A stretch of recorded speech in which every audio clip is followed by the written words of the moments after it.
WNST, Towson, Baltimore, and Baltimore Positive. We are getting the Maryland Crab Cake Tour back out on the road, presented by the Maryland Lottery. We're going to be with our mayor, Brandon Scott, at Coco's on Wednesday. We're bringing some folks over from Coppin State, our flagship. I'm wearing my gear. It's basketball season. You can hear the games here at WNST. And we're having wise conversations around here as well. And when I went up to Hershey for the annual event with our wise friends, I actually got a scooper, and I grabbed this one. I said, this will get put to good use. I'm afraid of breaking it. I have to gingerly treat it. Dennis Curtin joins us now from Wise, and we're going to talk about fighting hunger. We're going to talk about giving because it is Thanksgiving. But I got to tell you, anytime I have you on and I have Ron on, you guys were all jealous that I eat the ice cream only with Hannah and the ladies. So I'm breaking out the pumpkin ice cream. I love this pumpkin. And by the way, there was a run on the eggnog at the Maiden Choice Lane. So I just want to let you know, they're already running out of eggnog down here, Den. We actually make our own eggnog. As we do our ice cream. Right next to where I'm sitting, our store support center is our dairy, and next to the dairy is our ice cream plant, which makes it easy because we take the cream from the dairy and we send it to the ice cream plant. Do you smell it on the days when they're doing cinnamon and stuff? Because I saw a cinnamon ice cream. I'm seeing ice creams that I'm like, I want to try that. There's some seasonal thing with some sort of peppermint bark thing that has a fun name. But I went in and I had two choices. I had pumpkin or eggnog because we only have so much room in the freezer because my wife has been making soups. She made a beef stew. She went to Wise the other day, came home with and we made a beef stew. But our freezer's getting full. So this thing here, you can see where I melted last week with Hannah in this. So I'm going to scoop this out and get it back into the freezer. But we're here to seriously talk about Thanksgiving and giving back, and we've talked so much about the Maryland Food Bank, and every time you come on we talk, and I have a good time talking about eating and crab cakes and all of that. But boy, this is a time of the year when people in need are really in need, and people with food like you and people with abundance like me try to come together and serve people. If you look at the numbers nationally, 2 years ago, 40 million Americans lived in food insecurity. Today, that number is pushing 45 million. And food banks play a vital role in addressing food insecurity, helping feed people. And oftentimes, it's people who are in dire straits on a temporary basis. Hunger is all, I shouldn't say hunger, food insecurity, it's in all corners, rural, urban, everywhere. And what food banks like Maryland's food bank does is they support about 1,200 different smaller pantries. And that has been complicated enormously by the pandemic. Many of these organizations are operating on a much more limited basis. So it's even more important that we help our regional food bank partners. And Maryland's one of the best. They're organized. They serve an area where we have 52 stores. You've been to their facility. I mean, they logistically, you sit there and you go, these guys get it. They're running an efficient operation. They opened up a fresh kitchen. And that's the future, fresh product.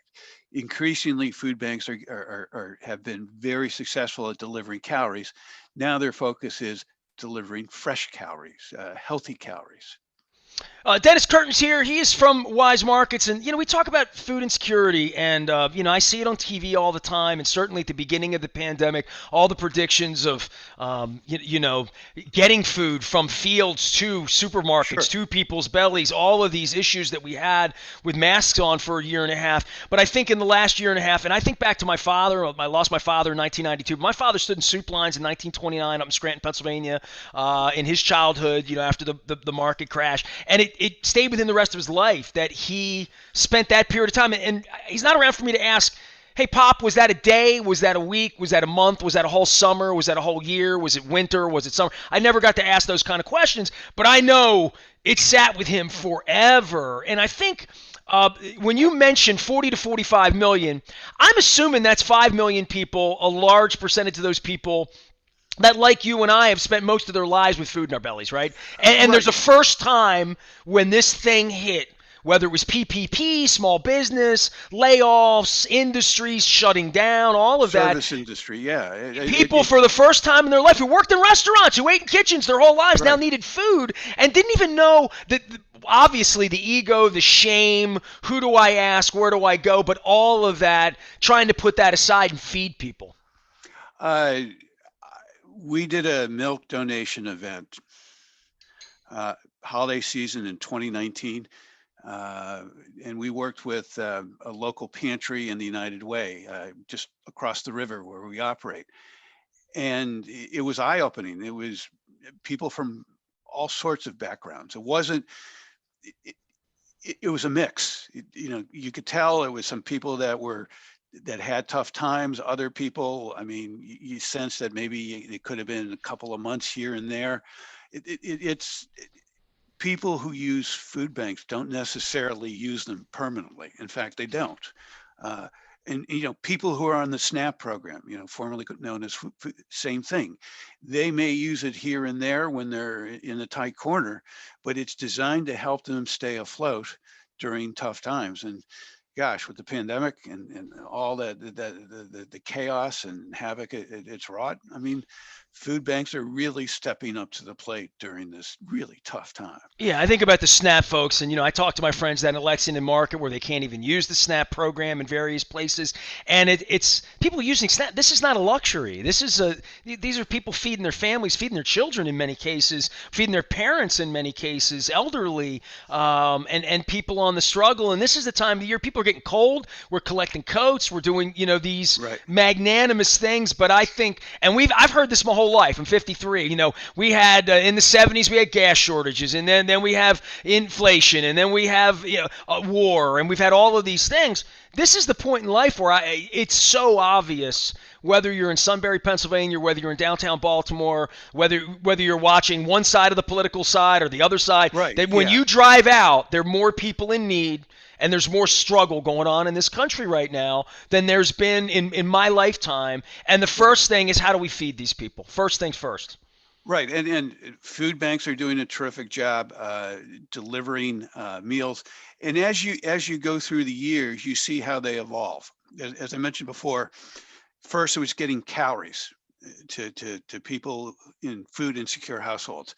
Then all of a sudden it's, well, let's help them live healthier lives if we can get them produce and healthier food. So all of a sudden they have cold storage and they're pushing it out that way.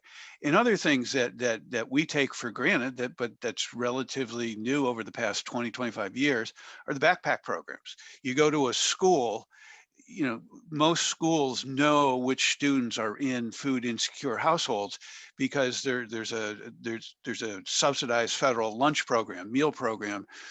Either it's really low cost or free, so they can identify those families, and on the weekends they will give that child a backpack full of easily consumed foods. And so slowly but surely they are closing that gap. And there are some stats that they've revamped SNAP a little bit so that it's more relevant to today's American versus say 20 years ago when they last did the formula. So I mean they're making progress. And getting back to SNAP, I mean we've all heard the story about somebody using their SNAP benefits to buy a rib roast or a lobster. But I mean, we know from our statistics that these are people that are buying food to feed their families. Like our number one SNAP item is a family size package of 80% lean ground beef. In the top 10, you'll see a gallon of milk, a loaf of whole white bread, There's no bananas. lying about this, right? I mean, this is all Yeah, so digitally trackable. I always kid with my wife when I'm in different Ys. I'm like, at the end of the year, when they find out how many places we've used because everything's trackable that goes on, because you're trying to measure in your industry, well, right? these are more trends versus individually trackable, but obviously, we know that if you spend a certain amount, you get certain rewards, but we're focused on the bigger trends. And the bigger trends are that in this instance, SNAP customers they're like you and me. They're out there trying to feed their families. And there was an article in a national publication about 5 years ago that said that the number one SNAP item in America was a 12 pack of soda. And SNAP customers buy soda, they buy donuts, but for the most part, they're buying the kind of foods that, center plate, dinner, breakfast. So.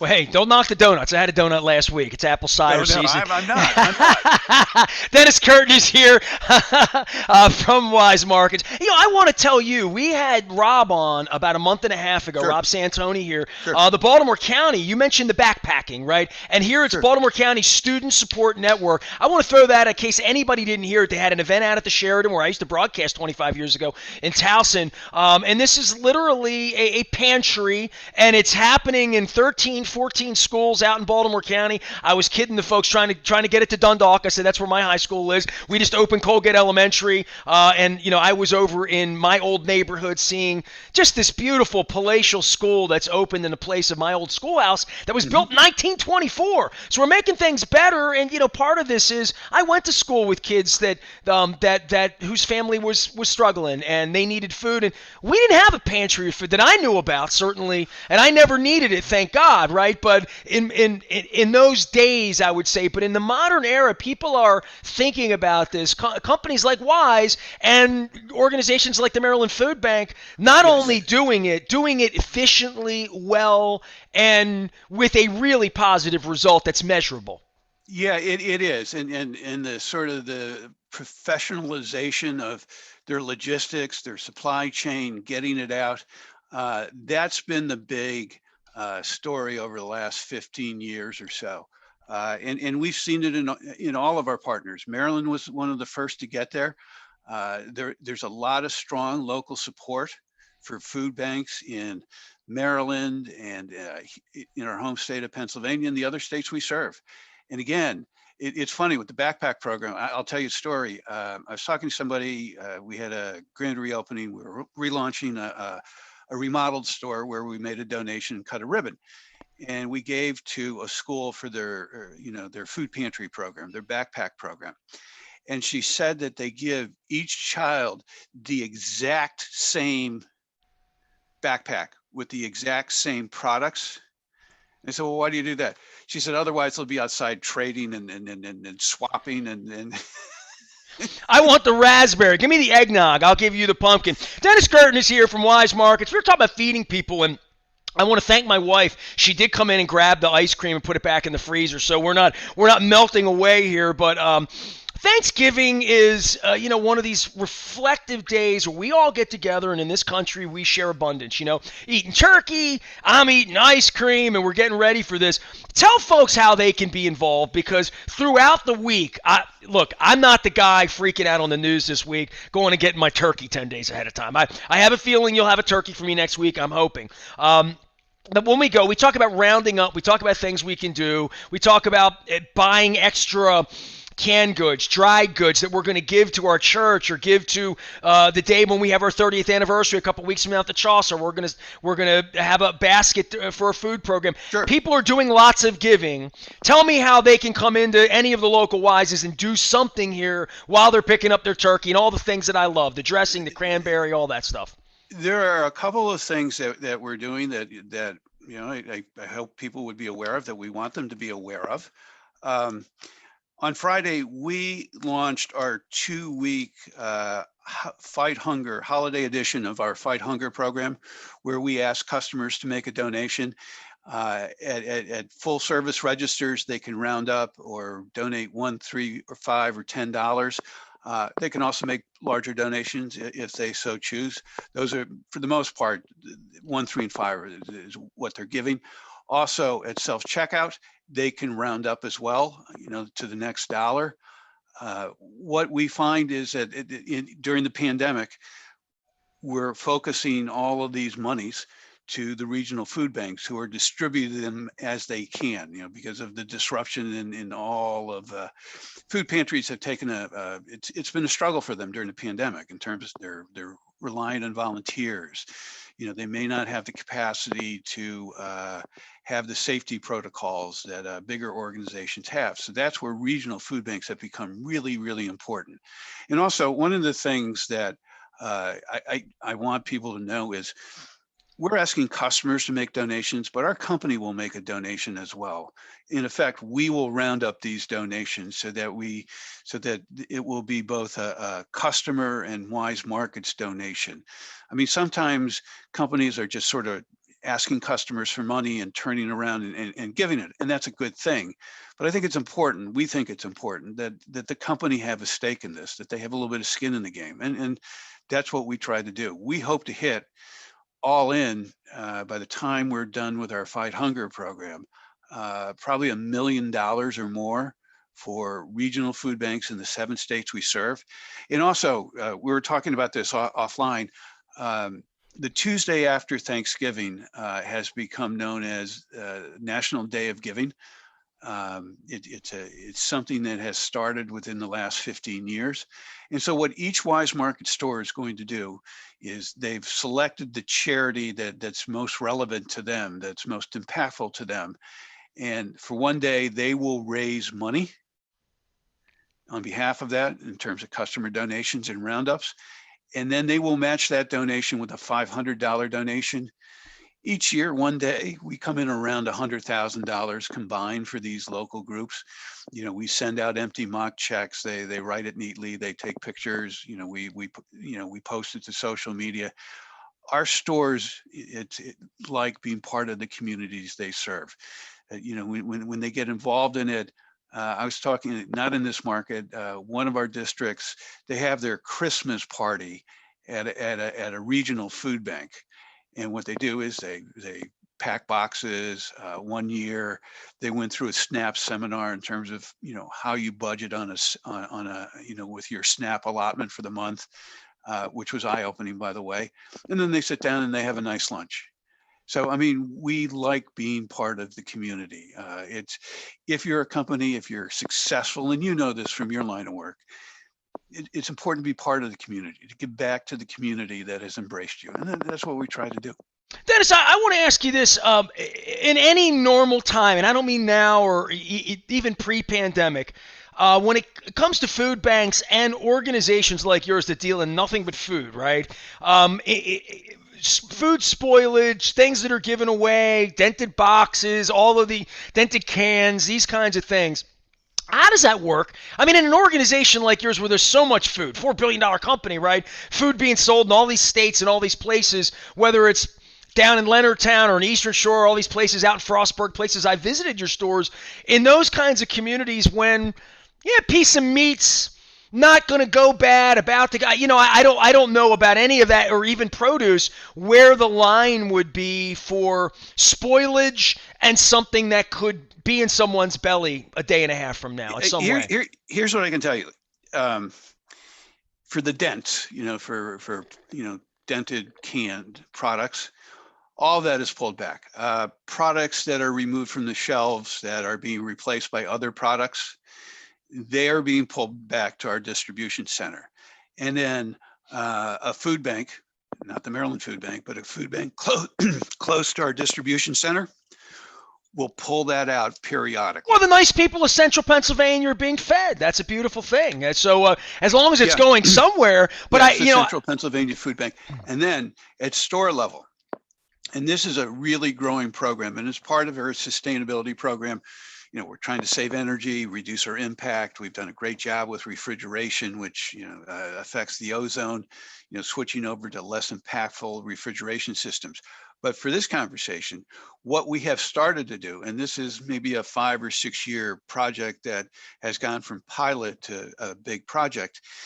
If there is a cut of meat, say a round roast, that is about to go out of code in 24 hours or 12 hours, they freeze it.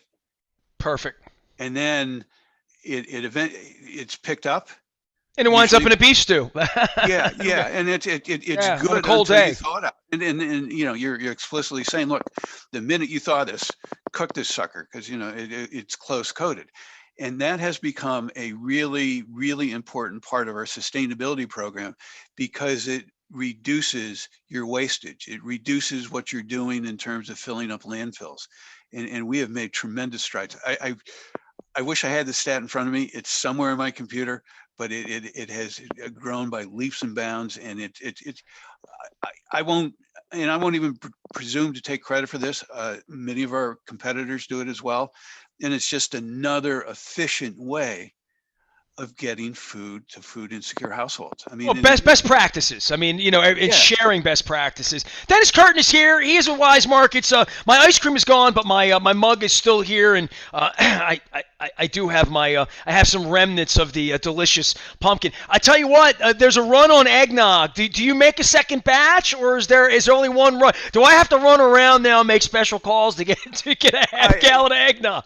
They make it over a couple of days, so it's not just one run. But I mean, they've been making eggnog in the dairy since the 70s. All right. Well, I mean, tis the season. Yeah, I know they're going to take it away in 6 weeks from me. Get out, everybody, and make sure you're giving it Thanksgiving time. Go ahead, Dennis. I'm sorry. They sell it, and it's funny. We were laughing the other day at a meeting, and we were talking about fruitcake. Oh, like, what? Terrible. No. I know. Apparently, we sell a lot of it, though. I'll say this to you. I saw it over at the Maiden Choice Lane, and I brought my wife over because my mom ate it. My mom died 4 years ago. She was 98. Right. She ate fruitcake, and it said the Claxton, though. The stuff that kind of came in the can that was made back in May. Yeah. Your stuff looked, like I said to my wife, I looked at it, I said, it looks kind of wet, and I mean, I'm not going to do it, but it looks like if I were to eat fruitcake, maybe I would eat this fruitcake. Here's what they said. They said, don't laugh. Today's fruitcake versus what you remember when you were a kid, two completely different breeds of cat. That today's tastes pretty good. I'm not a fruitcake guy. There are plenty of other ways to get my calories, but I'm telling you, there are a lot of people who are onto that secret and like it. Well, it came in a half a ring, and I ain't eating all. I mean, I'll take it's like T-Berry ice cream. I'll take a gander on it, but I just don't want a whole lot of leftovers. By the way, I thought T-Berry tasted like birch beer to me, so everybody gave me the hard time about the Pepto. No, I thought it was birch beer flavored, but I'm looking forward to the eggnog, the pumpkin, looking forward to the turkey, looking forward to giving. Make sure everybody realizes when we're taking care of each other here next week and doing Thanksgiving and picking up a turkey, make sure you're rounding up and shopping with our friends at Weis. And obviously, the Student Support Network is here locally. I want to make sure I give them a shout out because they're right here in Baltimore County. We've had them on, and I will continue to support them as well. Dennis, always good to visit with you. Next time we'll do some history and some travelogue or something like that as we get into the new year. But I appreciate the partnership, appreciate all you guys doing, and continuing to let people know that there are people out there supporting, people on the need, and we're all going to get together and get through this thing. Great, Nestor. Have a great holiday. Great Thanksgiving. You have a beautiful holiday as well. And make sure you got sauerkraut and kielbasa on that platter, man. It's Thanksgiving time. I make sure we get the right sides on all of this stuff and make sure my wife can't even get my sister to serve ham. I have no shot at that. Oh, well, listen, it's all open season here. We're ready for anything. I'm ready for turducken, capon. I'm ready for pumpkin pie. I've been yelling about mincemeat pie. I haven't had a good slice of mincemeat pie in a couple years. So now that you brought up fruitcake and all my mom's crazy little things she did, I'm going to be on to some mincemeat pie. All right, Dennis, thank you very much. Dennis Curtin here from Weis Markets. Make sure you're supporting them. Luke is out at training camp and getting everything ready for Ravens. We got games ahead. I'm headed to Chicago. We're doing the Maryland Crab Cake Tour. We're going to be in Abingdon in Harford County, Bel Air next Friday. Just confirmed. Harford County Executive Barry Glassman, who's running for controller, going to be joining us on Black Friday up in Harford County for the Maryland Crab Cake Tour. We'll be at Conrad's Crabs. I've had Conrad's Crabs. I've never had Conrad's Crab Cake, hence the Maryland Crab Cake Tour presented by the Maryland Lottery. I am Nestor. We are WNST, AM 1570, Towson, Baltimore. Another wise conversation, another reason to eat pumpkin ice cream. We are BaltimorePositive.com.